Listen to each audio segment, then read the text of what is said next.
What I want to do today was I want to introduce you to a uniquely Jewish system for bringing out a child's potential.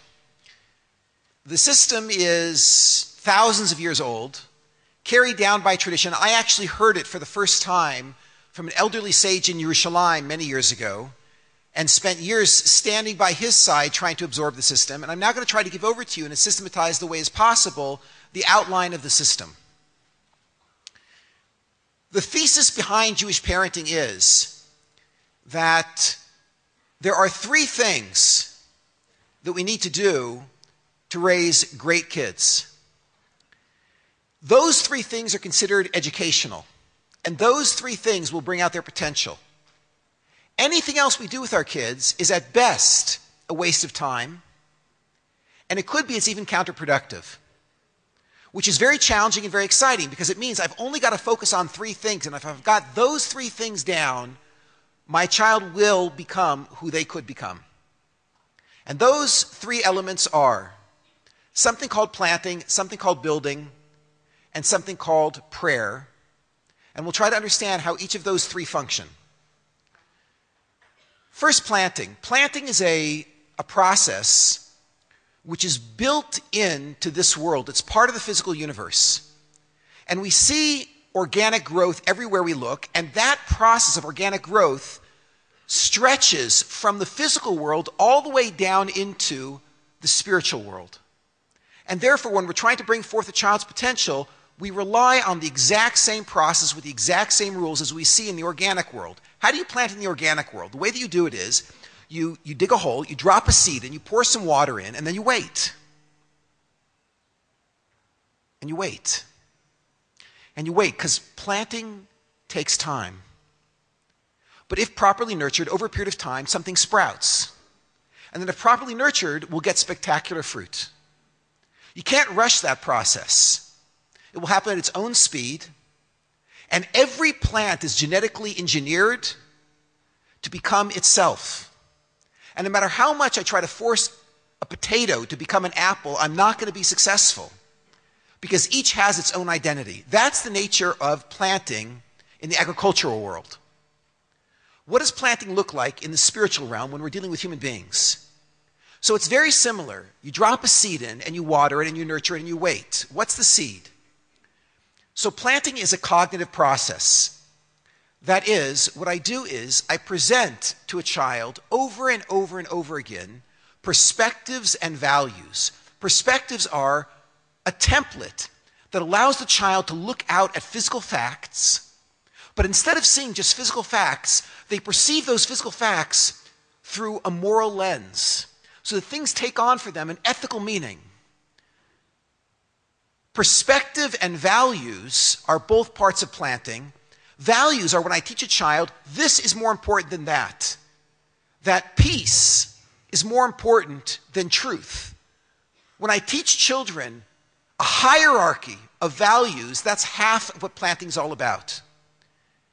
And planting is sometimes done explicitly when I tell my child some lesson, some perspective.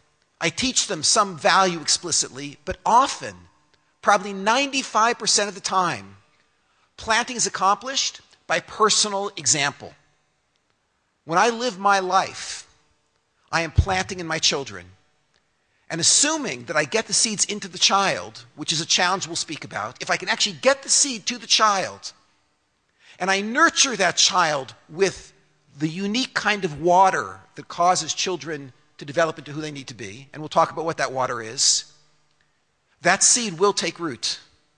It will take root. And therefore, I can relax and wait for the very, very gradual process of that child becoming who they are.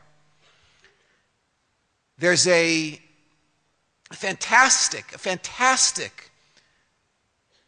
plethora, a depository of wisdom that's been carried by our people for thousands of years called the Mishnah. The Mishnah is divided up into many sections. One of the sections in the Mishnah deals with agricultural law. So sometimes that section of the Mishnah that deals with agricultural law is referred to as Seder Zroyim, the section that deals with seeds, agricultural growth. But that same section of the Mishnah has another name. It's sometimes referred to in the Talmud as Seder Emunah. That section of the Talmud that deals with faith. Because when one is involved in planting, you drop those seeds in over and over and over again. You serve as that personal example. You communicate those values and those perspectives. And you don't necessarily see any change immediately in the child. But I believe with perfect faith that if I just continue to serve as that example and to communicate those lessons, those seeds will take root and they will sprout and they will take over the child's entire personality. When I first started studying the system, I had little children. Now I have little grandchildren. And it's so wonderful to be standing on this side of the story and tell you the system works. And when you plant, you can have faith. We have a lot more control over who our children turn out to be than we would like to believe. Whoever we are, that's who they become. And planting is one of the most powerful methods we have for helping our children become who they need to be and who they could become. Okay, what does planting actually look like in real life? Let's take a look at it. I remember years ago, my second son was born. And when he was born, I remember we were at the hospital. My wife took a look at this little newborn and she said to him, "Oh, what a kadosh." And even though we named him formally Hillel Yeshayahu, but it never lasted. He ended up being called Kadosh, our little holy one. And Kadosh grew up, and I remember we decided we were going to go on a day trip to Netanya. I live in Jerusalem. We were going to go on a day trip to Netanya, and I remember I came home from morning prayers, and I walked in, and I said, "Okay, Hannah, my wife, let's go." And Hannah said, "Great, we're just going to do one more thing." And she said, "Take this child, take him to the restroom." And each child, one by one, we took him to the restroom. When the last one went, she said, "Quick, go now!" Expert mother. And we took all of our little children, we packed them onto a bus. We went over to the central bus station in Jerusalem. As soon as we got to the central bus station, being an experienced father with lots of little children, I realized you don't buy, there's two buses that go to Netanya. There's one that stops at every little city on the way. You don't buy that ticket with little children. I bought the express tickets, one bus, straight shot, Jerusalem, Netanya. And got the tickets. As I was getting the tickets, my wife took each child back to the restroom one more time, was shaking and squeezing, yes. As I got the tickets, they were just coming out of the restroom, and she said, "Okay, we're ready, let's go." And as we run towards the bus, we saw the bus, and Tanya was just pulling away, so I waved to him, and as he's pulling away, he waved back. Open the doors, the bus is moving, we're putting our children on one at a time. Finally, we get the last child on, my wife and I pile on, the bus is moving, everyone gets their seats, one child here, one child there, my wife here. I sit down next to Kadosh. And it's only about, an hour and a half ride. 10 minutes into the ride, Hillel Yeshayahu, a.k.a. Kadosh, turns to me and says, "Abba, I have to use the restroom." I said, "Hillel, that's impossible.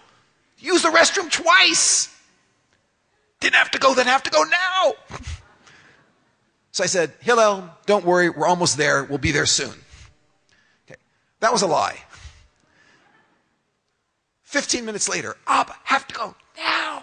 So I realized we were not going to make it. There was no way this was going to actually end in a happy story. And so I got up and I walked over to the bus driver. In Israel, everybody has kids. The bus drivers are used to this. I realized I was not going to have a problem. I walked over to the bus driver and I said to him, "Excuse me, but I have a child. We really just pull over 1 minute on the side and we'll take care of everything. We'll keep going." And the bus driver said, "Express bus doesn't stop." So I tried to explain to him that it was a very serious situation. By this time, people could hear Hill in the back making noises. And it was a very serious situation. And I tried to explain to him, we really have a problem. But the bus driver was not stopping. By the time we pulled into Netanya, poor Hillel looked a little bit like a pretzel. And he was making noises, and my kids were really worried. The other kids were really worried. And so, the bus stopped, and my kids all jumped up and blocked the aisles. And my wife and I